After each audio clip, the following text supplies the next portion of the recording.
What makes a painting iconic? How did this fairly quickly dashed off looking work become part of our cultural heritage?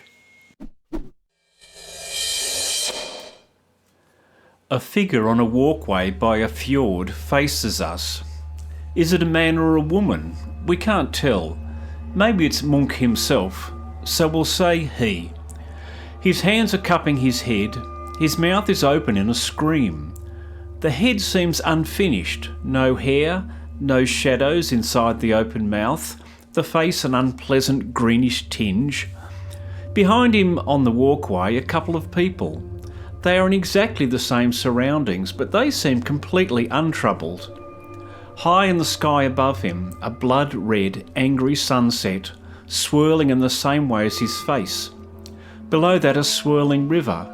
Apart from the walkway and the couple, everything is swirling, misbehaving, blending, entwining in colours and shapes and scratched-on scribbles.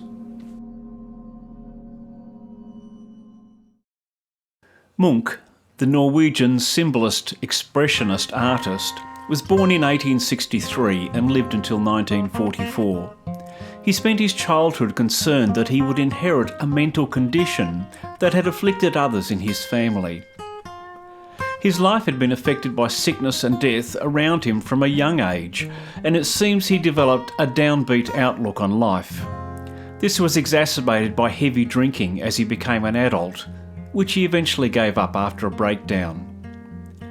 In an effort to make sense of the world, he was encouraged by the nihilist Hans JAEGAR to pursue painting his emotions. His work had the distinction of being banned in Nazi Germany, presumably because it ran counter to the Nazis' mythology of human perfection. Munch explored in his art that humanity is diverse, that our life experiences are diverse, and that we feel differently at different times of our life. The face and hands, together with the blood-red sky, are the focal points. The face is otherworldly, like the scene itself. The hands are not definite, they also swirl, providing misshapen, uncertain borders to the scream. His mouth is an ugly circle of black lips, wet with the spit of the scream. The cheeks are hollow. The whole face has taken on a skull-like appearance, the flesh barely coating the inner anguish that now forces itself out from his mouth.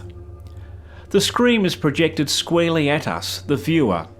We feel the torment of his soul, although the reason why is not at first clear. While the other two on the walkway are looking out serenely on a spectacular sunset, our protagonist is only seeing spilled blood and screaming nature. They don't seem to understand. How could they? They don't sense nature as I am now. They just see, they don't experience as I am being forced to experience. My sense of my surroundings has arrived unbidden, and now I must join in with its pain. Because it's as if the world is in pain, or the sky is on fire. The water becomes the sky, parting on either side of the man's head into deep shadow and reflected light. The sky is unnatural, the colours are too primal. What should be just a normal scene has dissolved into broken, disjointed shapes, barely recognisable. What should be a pleasant evening light has turned into a cacophony of colours, jarring, unpredictable, in pain, screaming at me and with me. Only the walkway is secure, its straight lines leading back into the past, its solid flooring the only sure thing he feels. It's an anxiety attack. Nothing is how it should be. The commonplace has become suddenly sinister, and there are few real guideposts as to what is now real. Or is his vision of the sky and water what is real? Is nature actually screaming? Munch thought so, or at least that was his experience. He painted the sky as if it was blood. Munch wrote, "One evening I was walking along a path. The city was on one side and the fjord below. I felt tired and ill. I stopped and looked out over the fjord. The sun was setting and the clouds turning blood red. I sensed a scream passing through nature.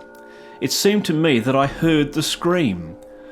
I painted this picture, painted the clouds as actual blood. The colour shrieked. This became the scream. I sensed a scream passing through nature. We rely on our senses to understand the world, literally to make sense of our surroundings. But in anxiety, we fancy we understand and experience more. We attach meaning to the normal where meaning may not exist, or at least meaning does not exist for other people. Later, Munch gave further detail. I was walking along the road with two friends. The sun was setting. Suddenly the sky turned blood red. I paused, feeling exhausted, and leaned on the fence. There was blood and tongues of fire above the blue-black fjord and the city. My friends walked on, and I stood there trembling with anxiety, and I sensed an infinite scream passing through nature. An infinite scream. It's always like this, but only I can see it, only I can feel it.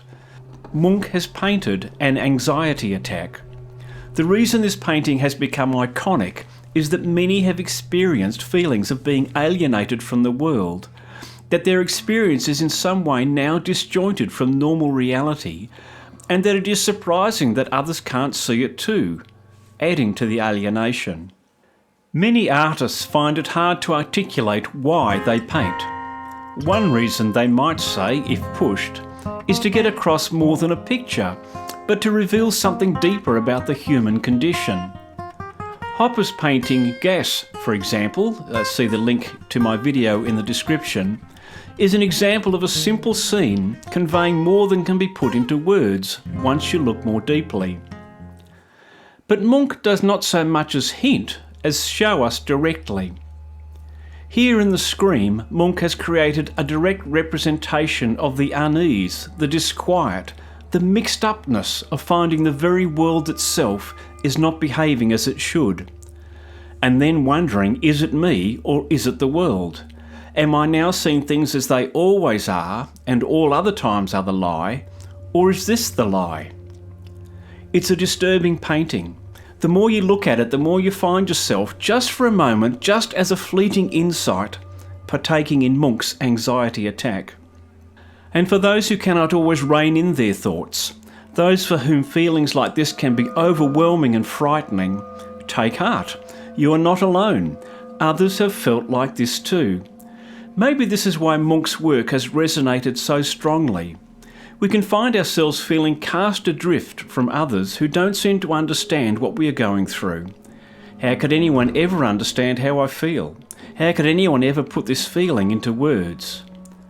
This is the power of art, bypassing all that wordy guff, like I'm speaking now.